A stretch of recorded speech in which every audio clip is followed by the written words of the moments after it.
ओम गुरु ब्रह्मा गुरु विष्णु गुरुदेव महेश्वर गुरु साक्षात परब्रह्म तस्मै श्री गुरवे नमः। यूट्यूब के मेरे कुछ मित्र रेमेडीज के बारे में बहुत सारे प्रश्न व्हाट्सएप के माध्यम से करते हैं। उनमें से एक प्रश्न और था, यार रेमेडीज या जो भी पूजा पाठ या खर्चा तो हो जाता है लेकिन काम में नहीं आता या काम नहीं करता, या जो आशा करते हैं फल का वो फल प्राप्त नहीं हो पाता। भाई क्यों नहीं हो पाता है? माता रानी की कृपा से आज तक हम तो फेल नहीं हुए। जिसका जो भी कई सारे जिनका जो समस्या, उनके ऊपर जो भी काम किए, जिसका शादी नहीं हो पा रहा है, 45 साल 47 ईयर का लड़की भी, ऐसा हमारे एस्ट्रोलॉजी और आध्यात्म विज्ञान में रेमेडी, आपके भाषा में मेरे भाषा में प्रायश्चित कर्म हो गया। एक नहीं कईयों का। ऐसे ही धन समस्या रहा और उसके ऊपर कार्य किए। मैं ये नहीं बोलना चाहता हूँ क्योंकि बोलते ही फिर आप लोग करने लगोगे जो उसके लिए वो नहीं होगा और आप उसको करोगे, क्योंकि हर एक व्यक्ति के लिए अलग अलग रहता है। होता है रोग रिपू ऋण बीमारी, भयंकर से भयंकर बीमारी ठीक होते हैं। तो हर प्रकार दारू पीने वाला एडिक्शन का, दारू एडिक्शन का भी ठीक होता है। आप बोलते हो नहीं होता है, देखो नहीं होता है, उसके पीछे मेन कारण है वो जो करने वाला पुरोहित है, वो पंडित है, वो ब्राह्मण है, वो महाराज है, वो गुरुजी है। अगर वो आचरण और उच्चारण शुद्धि नहीं है, साधना और सिद्धि प्राप्त नहीं किया, तो उसका पूजा पाठ कर्मकांड जब तक वो उतना कारगर नहीं रहेगा। नहीं समझ में आया? समझाता हूं। पकड़ लो, मैं ब्लैक बेल्ट हूं, दिल्ली 1000 पंच प्रैक्टिस करता हूं, 500 की प्रैक्टिस करता हूं, और एक लेमैन है जो कभी प्रैक्टिस नहीं करता। वो खा पी के ऐसे मस्ती करता है, मोबाइल देखता है, माइकल जैक्सन जैसे नाचता है बुद्ध ग्रह। इनकेस फाइट हुआ, मैं एक पंच मारूंगा, एक पंच।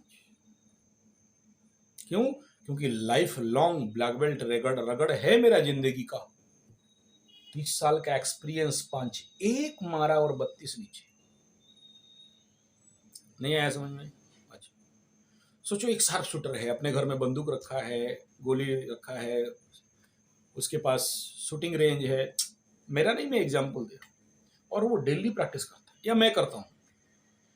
कल अगर लाइफ का या देश का ऐसा कुछ सिस्टम बिगड़ा और मेरे को अगर मिल गया अच्छा, और एक लेमैन ने कभी बंदूक उठाया ही नहीं, तो कौन सही टारगेट पे मारेगा? किसका फायर, किसका बुलेट सही टारगेट पे लगेगा? ये है साधना और सिद्धि।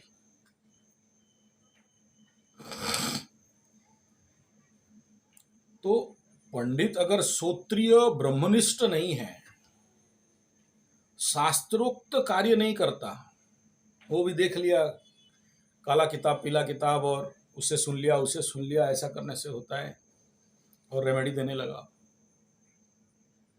या एक टंकी दारू बटली मार के गया रुद्राभिषेक करने के लिए, आते हैं पंडित लोग को देखता हूं, क्या काम में आएगा? या फिर उसको केवल पैसा कमाने के लिए पूजा पाठ करना है, गरीब ब्राह्मण है, दोष उसका नहीं दे रहा हूं। और एक साधक है, नित्य प्रतिदिन हवन करने वाला, नित्य प्रतिदिन चंडी पाठ करने वाला, नित्य प्रतिदिन रुद्रपाठ और नरसिंह कवच इत्यादि जो भी है, उसके पास वो टाइम देता है, उसमें रगड़ है। आप सोचिए, ये एक यूट्यूब बनाने के लिए, इतना वीडियो बनाने के लिए, ये दिमाग को और वो अपना स्थिति को कितना लगाएगा, तब जाके एक वीडियो बनाएगा। ऐसा तो नहीं कि किताब में लिखा है शुक्र का गोचर पे क्या फल देगा, नहीं है ना। आपका वो रिसर्च चाहिए, रगड़ चाहिए, उसके अंदर पॉन्डर और बरीट घुसना चाहिए, तब जाके कुछ निकलेगा।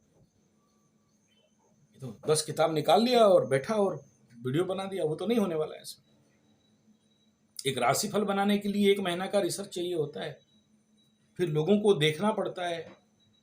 अभी सोचिए, शुक्र जाने वाला है मीन राशि में, उच्च का शुक्र होने वाला है। 10 दिन पहले चारों तरफ क्या हो रहा है, शनि मंगल बैठे कंजक्शन पे थे, उस समय क्या हो रहा था, कितना सारा कुछ स्टडी करना पड़ा। तो ऐसे ही जब भी किसी का ग्रह दशा अंतरदशा बुरा फल देता रहे, कोई लाइफ लॉन्ग पीड़ित रोग में है, भाई निवारण है। अब विश्वास कोई नहीं कर तो क्या कर सकते हैं। देखिए एक एग्जांपल देता हूँ। 1990 एंड 91, 1991 और 2013, ये दो 91 में मकर राशि में शनि राहु श्रापित दोष बनाए थे।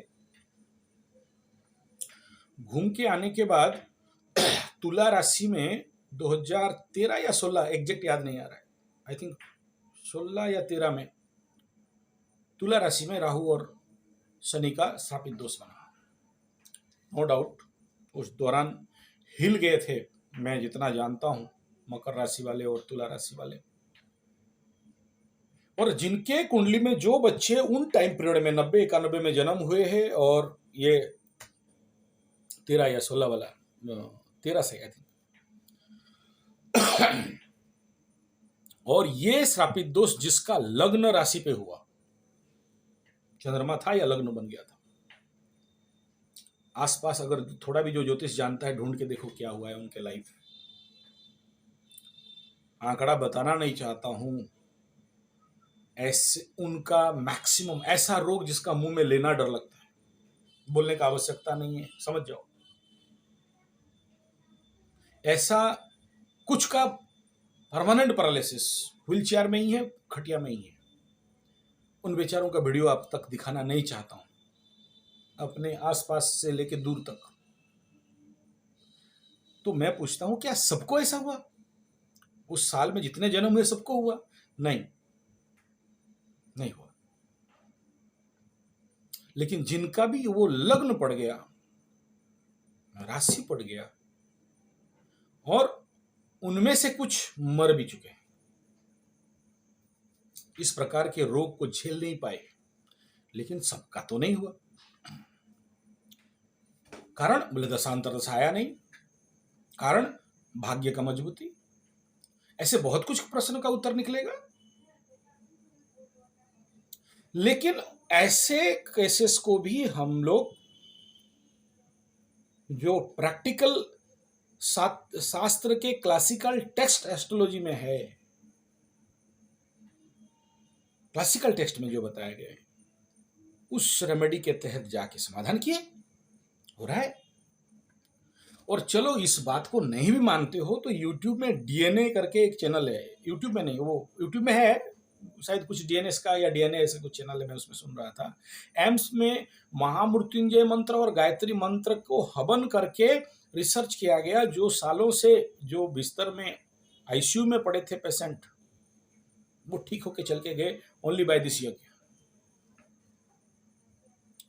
तो फिर रेमेडी काम कैसे नहीं करता भाई? मैं बोला ना, 47 ईयर तक जिस लड़की का शादी नहीं हुआ, 1 साल के अंदर शादी हुआ।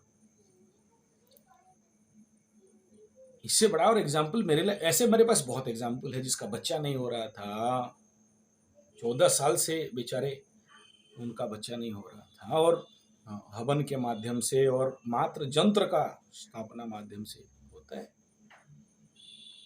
देखो, मेरे पास आना नहीं है, मैं ऐसा कुछ नहीं जानता, मेरे गुरुओं के तत्वों से देखा हूँ।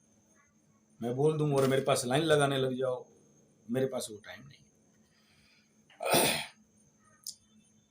ये किसका ताकत है? हमारा ताकत तो नहीं है। अगर ये ताकत है किसी का, तो ये जो वंश परंपरा से, गुरु परंपरा से, बहु पुरातन ताड़ का पोथी से लिखा, वो अपने अनुभव को हमें दिए, और इन ताड़ पत्ता के पोथी में जो ट्रेमेंडस तत्वों को लिखा गया है और उसको साधना करना, ऐसा नहीं पढ़ लिया हो जाएगा तो रेमेडी नहीं निकलेगा। उसके लिए गुरु के आदेश और दीक्षा के अनुसार जीवन को वहां झोंकना पड़ता है। रगड़ चाहिए, रगड़, साधना और सिद्धि चाहिए। आपके जीवन का उतना समय उधर देना पड़ेगा। पोंगा पंडित बन के काम करने से नहीं होगा। तो पूर्वगत विगत वीडियो में बताया, एस्ट्रोलॉजी का सबसे बड़ा रेमेडी है उपवास, गौ माता का सेवा, अपने माता पिता का चरण स्पर्श और चंडी पाठ, रुद्राभिषेक, चंडी पाठ, रुद्राभिषेक, विष्णु सहस्रनामा और इन सब के ऊर्ध्व पे अगर शुद्ध देसी गाय का गोबर, आम का लकड़ी और साकल्य और हवन सामग्री मिले, राइट हवन,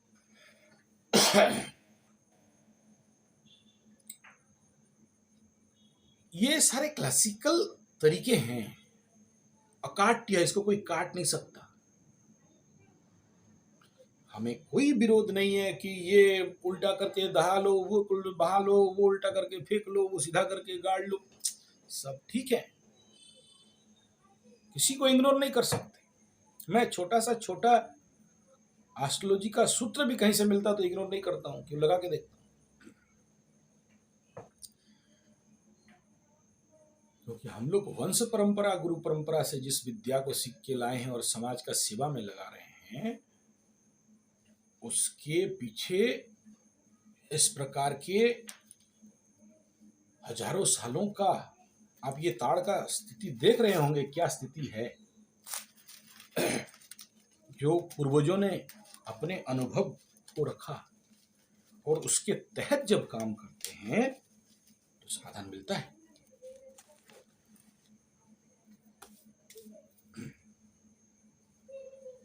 अगर आदमी को विश्वास नहीं तो हम क्या कर सकते हैं। माता रानी की कृपा से ऐसे श्रापित दोष वाले, कोई पैरालिसिस, कोई ऐसा बीमारी जिसका मुंह में नाम नहीं लिया जा सकता, ऐसा मानसिक शारीरिक पीड़ा जिसका मुंह में बोलना दर्द और दुख लगता है, और इन माध्यम से अगर वो ठीक हुए, ये बड़े बड़े केसेस हैं, ये आपके छोटे मोटे टुटके मुटके केस का बात नहीं कर रहा हूं। हमें भी एक मिनट के लिए डर लगता है साहब, ऐसे बड़े बड़े अनुष्ठानों को करने के लिए कि कहीं बैकफायर नहीं हो जाए। बहुत सोच समझ के लग्न को, तिथि और बार नक्षत्र को देखते हुए, गुरु आज्ञा और बहुत कुछ, सारा बात नहीं डिस्क्लोज किया जा सकता, तब जाके उन पे हाथ मारते हैं। और ये भी सच है कि बिना उसका इच्छा के ये नहीं हो सकता है। वो उसका आज्ञा, इच्छा, क्षमा, प्रार्थना, याचना, तब जाके। चलिए, ये रेमेडिक चैप्टर बहुत बड़ा चैप्टर है, आगे आगे जैसे गुरु कृपा, माता रानी का कृपा हो, निकलेगा। वीडियो अच्छा लगे तो लाइक, शेयर, कमेंट, सब्सक्राइब जरूर करिए। निराश मत होइए, आप लोग जो निराश में ऐसे प्रश्न करते हैं, निराश मत होइए, समाधान है। असंभव का संभव है साहब। आवश्यकता है आप कितना चाहते हो। आप चाहोगे नहीं कोई आपके लिए और कर दे, हिल्ले ठेंगा बाबा जी का ठुल्लू। आपको पहले चाहना पड़ेगा, विश्वास करना पड़ेगा, उस दिशा में आपको साधना करना पड़ेगा, निराश नहीं होना। संपर्क हेतु 9437580589 या फिर 9938727418 व्हाट्सएप या एसएमएस करेंगे। मैं कंफर्म करने के बाद कॉल करेंगे, टाइम नहीं, काम बहुत। नमस्कार।